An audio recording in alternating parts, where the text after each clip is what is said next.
नमस्कार मित्रों।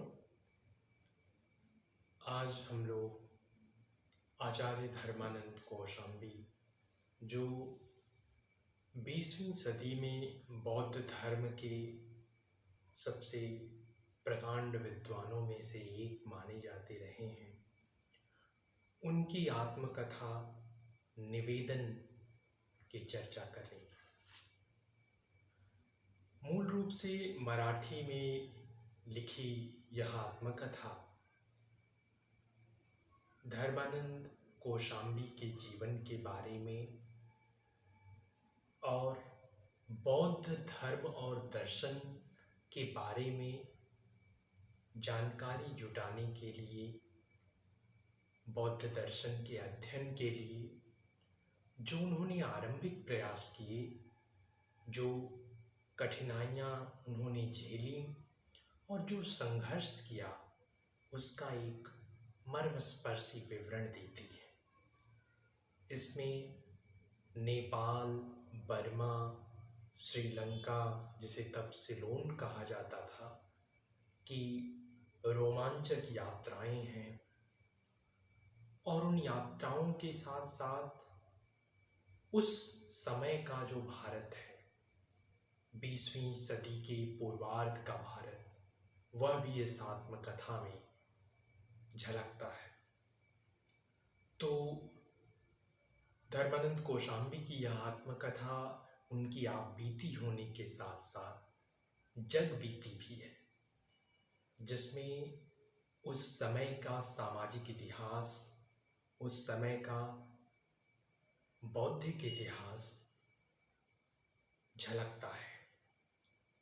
कोई विचारों का इतिहास 20वीं सदी के भारत का और बौद्ध धर्म और दर्शन में कैसे फिर से विद्वानों की रुचि जगी, उसका अध्ययन करना चाहे तो यह जो किताब है, आत्मकथा धर्मानंद कौशाम्बी की, एक जरूरी ग्रंथ है।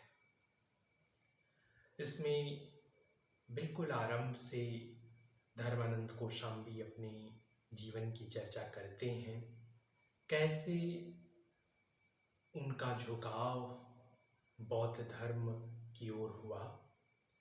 इसकी बात बताते हुए वे उल्लेख करते हैं कि उन्होंने मराठी में लिखी एक पुस्तक पढ़ी, जो असल में एडविन आर्नाल्ड ने जो the light of the Asia करके किताब लिखी थी भगवान बुद्ध के बारे में, उसका वो मराठी में अनुवाद थी। वह किताब धर्मानंद कौशाम्बी ने पढ़ी और उससे इतनी प्रभावित हुए धर्मानंद कौशाम्बी कि उन्होंने अपना पूरा जीवन बौद्ध धर्म और दर्शन के अध्ययन के लिए और उस दर्शन और उस ज्ञान के प्रचार प्रसार के लिए लगा देने का संकल्प लिया। उन्हें कोई जानकारी नहीं थी कि इसके बारे में मैं कहाँ और आगे बढ़ सकता हूँ, क्या करूँ। तो वे अपने ग्रामीण परिवेश से पुणे की ओर प्रस्थान करते हैं और पुणे में जो उस समय महाराष्ट्र में, पश्चिमी भारत में समाज सुधारों का एक प्रमुख केंद्र था, वहाँ पर वो प्रार्थना समाज के सदस्यों के साथ रामकृष्ण गोपाल भंडारकर जैसे विद्वानों के संपर्क में आते हैं और भंडारकर एक तरह से मार्गदर्शक की भूमिका में आ जाते हैं धर्मानंद कौशाम्बी के, और उन्हीं के सुझाव पर आगे वे ग्वालियर और फिर काशी के लिए जाते हैं। काशी में जिस तरह से उन्होंने बिल्कुल मुफिलसी के दिन बिताए और अध्ययन किया, वह अपने में एक प्रेरणादायी अध्याय है। यहाँ उन्होंने व्याकरण की और संस्कृत की पढ़ाई की बनारस में रहते हुए। अपने समय की जिस भारत को वो देख रहे हैं, किस तरीके से कर्मकांडों का प्रभाव है, पंडे हैं और महामारियां हैं, प्लेग की महामारी का वो जिक्र करते हैं, और उसके साथ साथ जो ज्ञान की जिज्ञासा की, उनकी जो एक अदम्य लालसा है, उसको बुझाने के लिए, उस ज्ञान पिपासा को शांत करने के लिए वे कहाँ कहाँ यात्राएं करते हैं, उसका एक बहुत ही दिलचस्प विवरण इस किताब में हमें मिलता है। काशी से आगे अध्ययन के लिए वे नेपाल जाते हैं। पैदल यात्राएं जो नेपाल के तराई इलाके की और हिमालय की उन्होंने की है, वे रोंगटे खड़े कर देती है।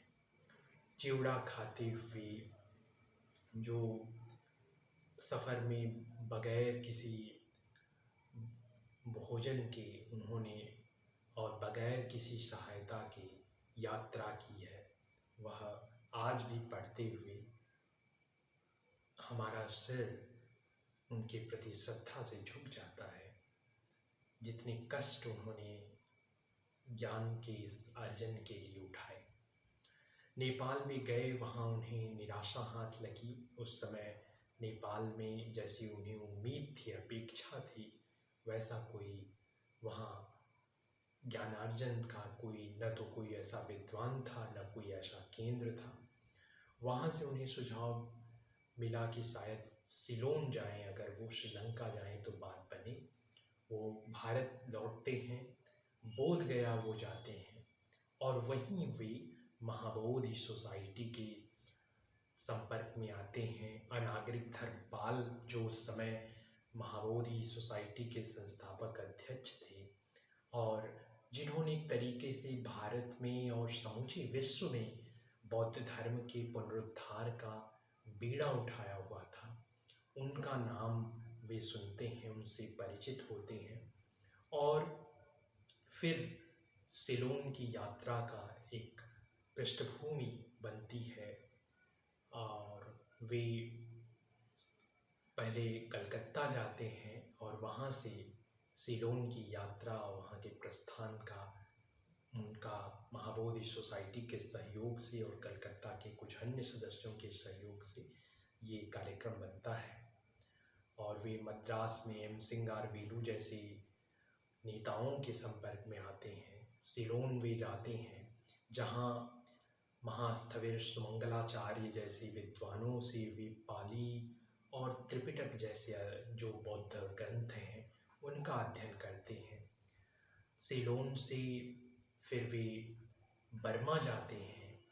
बर्मा में भी उन्होंने पाली और जो बौद्ध साहित्य है उसका अध्ययन किया और खाने की दिक्कतें लगातार उनके साथ रही। वे स्वयं शाकाहारी थे और श्रीलंका में भी, बर्मा में भी जो विहार थे वहाँ मांसाहारी भोजन प्रचुरता में उपलब्ध था, लेकिन शाकाहारी भोजन कम उपलब्ध हो पाता था और वह उनके मन मुताबिक नहीं था। तो पेचिस की समस्या उनको हमेशा रही और इसके बावजूद आप देखें कि कितनी प्रतिबद्धता है धर्मानंद कौशाम्बी के भीतर कि वे इन सब शारीरिक कष्टों का सामना करते हुए, भूखे रहते हुए ज्ञान के अर्जन की जो राह है, ज्ञान के प्रसार का जो उनका संकल्प है, उससे वे पीछे नहीं हटते। बर्मा से वे भारत आते हैं, कलकत्ता में हरिनाथ दे जैसे लोगों के संपर्क में आते हैं और ये जो समय है 1906-7 का, बंगाल में स्वदेशी आंदोलन चल रहा है। उसी समय नेशनल कॉलेज की स्थापना होती है। अरविंद घोष उसके प्राचार्य बनते हैं और वहाँ वे धर्मानंद कौशाम्बी पाली का अध्यापन शुरू करते हैं। आगे चलकर मित्र हरिनाथ दे के संपर्क से और सरास्तोष मुखर्जी के संपर्क में आने के बाद वे कलकत्ता विश्वविद्यालय से भी जुड़ते हैं। इसी बीच वे भारत में जो भी बौद्ध धर्म के जो केंद्र हैं, जो स्थल हैं, तीर्थ स्थल हैं, बोध गया तो वे जा ही चुके थे, उसके अलावा कुशीनारा, सारनाथ, उनकी वे यात्राएं करते हैं। कपिलवस्तु, लुम्बिनी की यात्राएं वे करते हैं और उनका उस समय जो यथास्थिति थी इन स्थलों की, उसका वे विवरण देते हैं। कैसे ये जो तीर्थ स्थल थे, बौद्ध धर्म से जुड़े हुए, भगवान बुद्ध की स्मृतियों से जुड़े हुए, उपेक्षा का शिकार होकर प्रायः खंडहरों में बदल गए थे, उनका भी विवरण देते हैं। और फिर वे बड़ौदा के सयाजीराव गायकवाड़, जो बड़ौदा के शासक हैं, उनके संपर्क में आते हैं और उनके आमंत्रण को स्वीकार करके वे कलकत्ता विश्वविद्यालय में 250 रुपये मासिक देने का उनको प्रस्ताव रहता है। लेकिन वे चूँकि वादा कर चुके रहते हैं सयाजीराव गायकवाड़ से कि वे बड़ौदा आएंगे और कार्य करेंगे बौद्ध धर्म और संस्कृति पे, तो वे 50 रुपये मासिक स्वीकार करके बड़ौदा जाते हैं।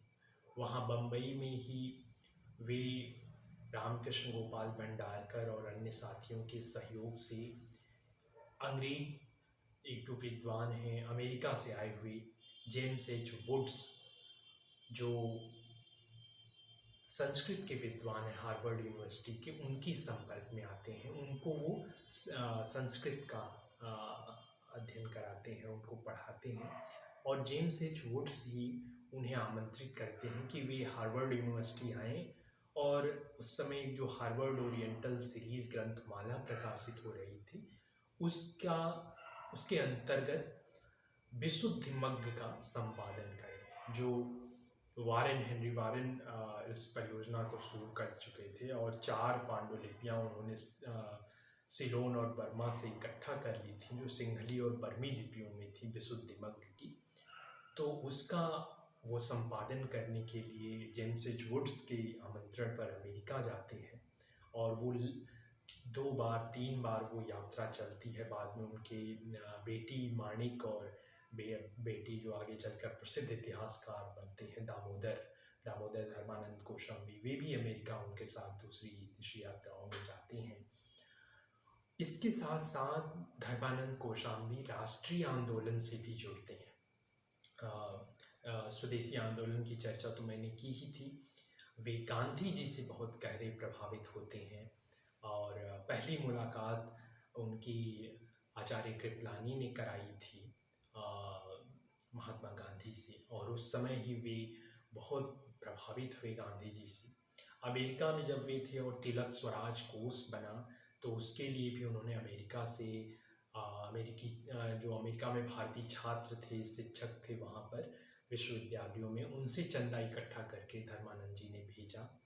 और इसके अलावा जब बाद में सविनय अवज्ञा आंदोलन शुरू होता है, नमक सत्याग्रह शुरू होता है, तो विट्ठल जी राम सिंधे के साथ मिलकर वो नमक सत्याग्रह में भी भाग लेते हैं, जेल जाते हैं और विले पार्ले का जो इलाका है, बरेल का जो इलाका है, वहाँ पर वो मिल मजदूरों के साथ भी काम करते हैं। तो जो इंग्लैंड और अमेरिका की उन्होंने यात्राएं की, तो उसमें वे समाजवादी विचारों से भी प्रभावित हुए। कार्ल मार्क्स के बारे में उन्होंने पढ़ा, कार्ल मार्क्स की मूल रचनाओं का अध्ययन किया और उसके साथ साथ जो दूसरे मार्क्सवादी विचारक थे उनको भी पढ़ा। और इस तरीके से बौद्ध धर्म और समाजवाद दोनों से वे गहरे प्रभावित होते हैं। और इसका आरंभिक उल्लेख उनकी आत्मकथा में मिलता है।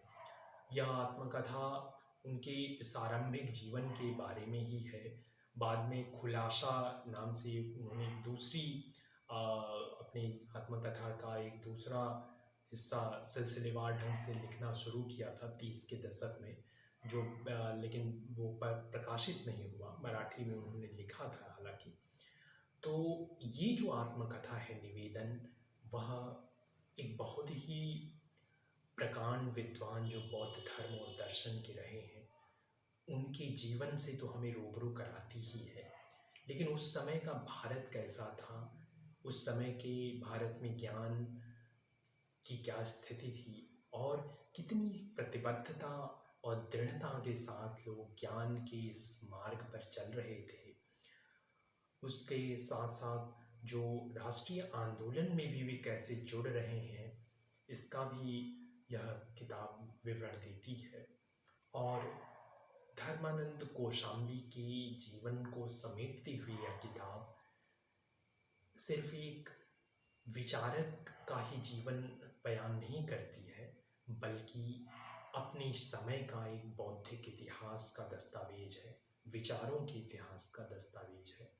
तो मैं आग्रह करूँगा, मैं चाहूँगा कि आप सब लोग भी इस आत्मकथा को निवेदन शीर्षक से जो प्रकाशित है, और अंग्रेजी में जो उनकी ही पौत्री मीरा कोशंबी, जो स्वयं समाजशास्त्री थी, उन्होंने अनुवाद किया है अंग्रेजी में, the autobiography of Dharmanand Kaushambi, निवेदन शीर्षक से, और जो परमानेंट ब्लैक से प्रकाशित है, उसे आप पढ़ें और इस महान विचारक के बारे में जानें।